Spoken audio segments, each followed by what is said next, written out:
12번 문제로 들어와서 봐봅니다. 행정과 법의 관계에 대한 설명으로 옳지 않은 것은 원래 법 형성 기능은 누가 하는 거예요? 국회죠. 정치가 하는 거예요.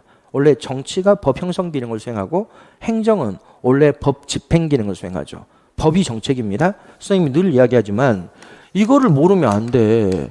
정책과 법은 똑같은 거예요. 정책을 법률로 구현해 놓은 거예요. 행정수도 이전 정책 그러면 그게 집행되느냐? 안 돼요. 이게 법률로 구현돼야지 집행되죠. 행정수도 이전에 관한 법률로 구현이 돼야지만이 그 다음에 이제 집행이 이루어지는 거예요. 그래서 기본적으로 정책이 바로 법률입니다. 그런데 정책 형성 기능, 이게 바로 법 형성 기능이죠. 바로 정책 형성 기능, 법 형성 기능은 원래는 누구의 것이었다? 원래는 국회의 것이죠. 국회의 것. 그러나 지금 와서는 어떻게 되죠? 바로 이임입법을 통해서 당연히 행정부에게 다 이임이 됩니다. 법률은 뭐로만 하고 추상적이고 일반적인 규정만 정하고 아주 구체적이고 실질적인 결정은 행정부에게 다 이임하는 이런 모습이 나타나는 거죠. 그래서 기본적으로 법 집행 기능이 행정의 가장 중심 역할입니다. 한번 봐보겠습니다. 법령은 행정 조직의 전립 근거이자 그렇죠. 법의 근거에서 행정 조직이 형성되기 때문에 행정 작용의 합법적이고 합리적인 권한 부여의 원천이다. 그렇습니다. 행정 작용의 합법적. 그다음에 법률은 무조건 합리적인 겁니다. 여러분들이 항상 법률은 합리적인 거예요. 여러분들이 여기 규칙을 설정해 주는 거. 이게 법령이잖아요. 여기에 규칙을 설정해 주는 거. 이 규칙은 어떻게 설정이 되는 거예요? 가장 합리적으로 설정이 되는 거예요. 합리적으로. 그렇죠. 야, 너네는 이 방식대로 일해라. 이 규칙.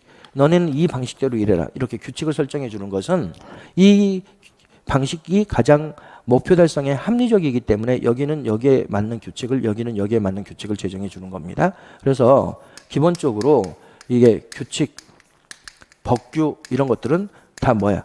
목표 달성을 위해서 가장 바람직한 수단 또는 목표 달성을 위해서 가장 바람직한 업무 방식을 제시해 주는 것이 규칙과 법규예요. 현재까지는. 여러분들이 선생님이 늘 수업 시간에 이야기하잖아요. 규칙과 법규는 여러분들로 따지면 뭐야? 바로 계획표하고 똑같아요. 지금 여러분들이 어떻게 계획을 짰냐면 6시에 기상하고 12시에 이렇게 잠을 자는 걸로 계획을 짰어요. 근데 이게 이렇게 했더니 너무 힘들어. 몸도 힘들고 수업 시간에 계속 졸기만 하고 이래요. 그럼 이게 지금까지 왜 이렇게 계획을 짠 거야? 합격이라는 목표를 달성하기 위해서 가장 합리적으로 보니까 이게 합리적이라고 보니까 이렇게 목표를 설정한 거 아니에요? 근데 이게 합리적이지 않다고 판단이 돼. 아, 이거 너무 심해. 6시부터 12시까지 하니까 이렇게 공부한다고 했더니 오히려 졸리고 힘들고 고통스럽고 이래요. 그리고 집중도 안 되고 이래요. 그럼 여러분들이 이렇게 줄이겠죠. 7시부터 12시까지 이렇게. 이게 뭐야? 지금은 이게 더 합리적이라는 거지. 그렇지? 또 이렇게 해도 졸리고 그러면 1시간이라도 더 빨리 자자 해서 이렇게까지. 이렇게 했으면 이건 지금 봐서는 이게 합리적인 거죠. 그렇죠? 이것도 마찬가지야. 국가가 이렇게 업무 방식을 제시해 줍니다. 이게 합리적이라고 생각하니까 제시해 준 거예요. 근데 이게 그렇지 않아. 그럼 개정합니다. 또 이것도 그렇지 않아. 그럼 또 개정하는 거예요. 그러니까 규칙과 법규는 지금까지, 현재까지 가장 합리적이라고 판단되는 업무 방식을 규칙과 법규로 정해주는 거예요. 현재까지 가장 합리적이라고 판단되는 업무 방식을 규칙과 법규로 제시해 주는 것이니까 이 규칙에 따라서 업무를 수행하는 게 합법성인데 이 합법성은 뭐하고 똑같은 거예요? 바로 합리성하고 똑같은 거예요. 합리성. 규칙과 법규는 결국 합법성이자 규칙과 법규에 입각한 행정은 합법성이자 합리성이야. 왜? 규칙과 법규는 합리적으로 설정되는 것이기 때문에. 그래서 여러분들이 관료제는 합법적이고 합리적이다라고 이야기를 하는 거예요. 왜? 관료제는 합법성에 입각해서 운영되는 조직 구조가 관료제인 거고 그럼 그런 합리성이 나타나는 거죠. 그러니까 기본적으로 법령은 행정 조직의 전립 근거이고 행정작용의 합법적 합리적 권한 부여의 원천이다. 법령은 정부의 정책 형성 및 집행을 위한 수단인 동시에 그렇죠. 법령 제정이 바로 정책 형성이고 그다음에 법령을 집행하는 것이 바로 정책 집행입니다. 그렇죠? 그 자체가 정책 형성의 산물이다. 그렇죠? 행정은 행정심판 및 소청심사 등을 통하여 사법적 심판 기능을 수행하기도 한다. 이거 우리가 정리를 한번 해볼까요? 일단은 행정은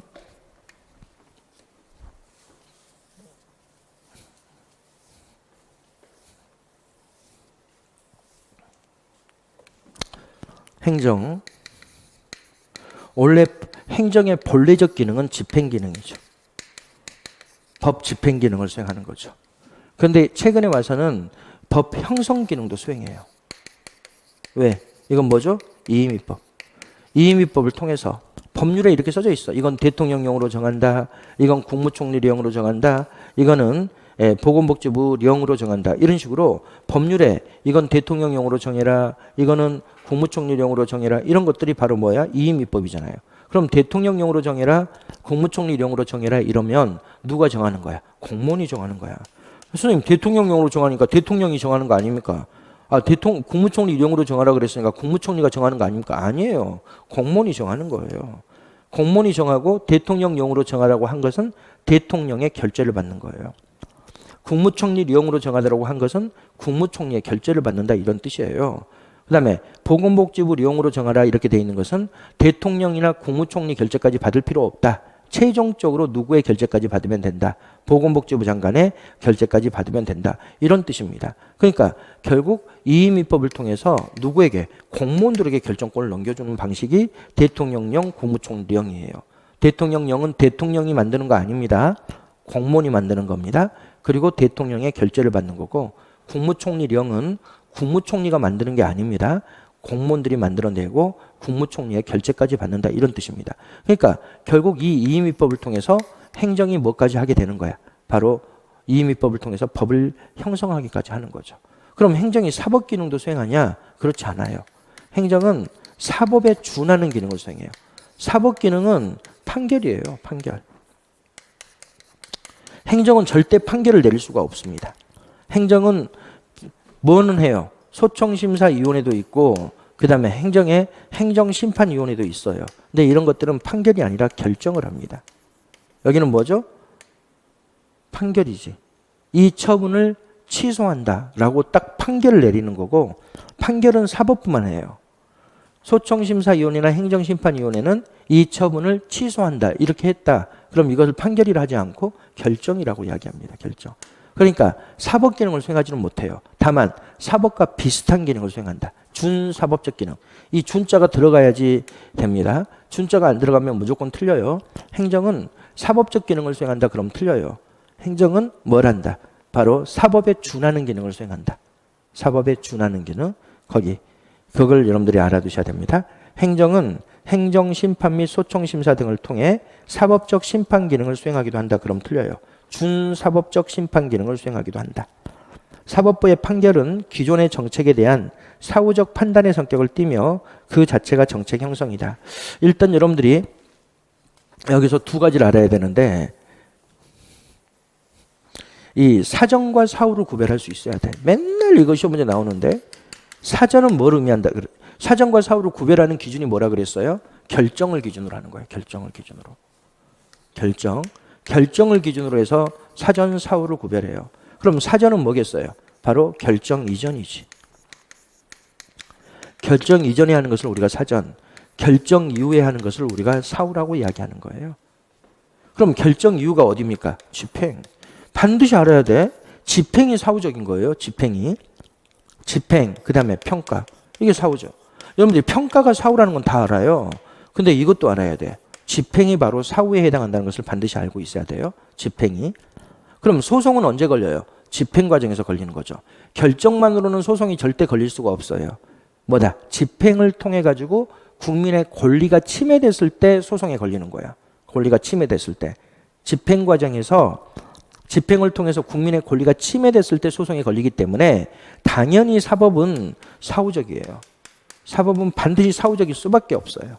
왜? 집행 과정에서 이루어지니까. 집행 과정에서 국민의 권리 침해가 있을 때 소가 제기되는 것이기 때문에 기본적으로 사법은 사후적일 수밖에 없다. 이걸 여러분들이 알아두셔야 됩니다. 그러니까 사후적 판단의 성격을 띠며 그 자체가 정책 결정이에요. 사법부가 이렇게 하잖아요. 이 법률을 이렇게 해석한다면 이것은 이 처분은 위법하다. 이렇게 판단 내리잖아요. 그러니까 추상적인 법 규정을 얘네들이 어떻게 해요? 사례에 적용해서 구체화해 나가요. 그럼 여기서 뭐가 이루어지겠어요? 구체적인 결정이 이루어지는 거죠. 이 법률을 이렇게 해석한다면 이것은 이 처분은 뭐다? 이 처분은 무효이다. 이런 식으로. 지금 뭐 정인이 사건도 좀 난리가 나잖아요. 근데 이 정인이 사건과 관련해서도 당연히 사법부가 어떻게 해요? 법률을 해석해 나갑니다. 그래서 법률을 해석해서 이 사건을 내에 이 법률을 적용해 보면 그리고 그 법률이 정인이 사건에 대한 규정이 아니잖아요. 그럼 뭐야? 포괄적이고 일반적으로 규정이 돼 있기 때문에 그걸 정인이 사건에 비추어서 구체적으로 그걸 해석해 나갑니다. 그러니까 결국은 구체적 결정이 이루어지는 거예요. 그래서 사법적 판결은 기본적으로 여러분들이 결정입니다. 바로 봐보세요. 이 처분을 취소한다. 이렇게 하면 뭐지? 취소 결정이 취소 결정. 사법부가 판결문으로 이 처분을 취소한다고 판결을 내렸다면 결국 취소 결정이죠. 취소 결정. 그러니까 결국 사법부의 판결은 결국 뭐다? 결정이야. 결정. 바로 그 자체가 정책 형성이다. 맞죠? 그 자체가 바로 정책 형성이죠.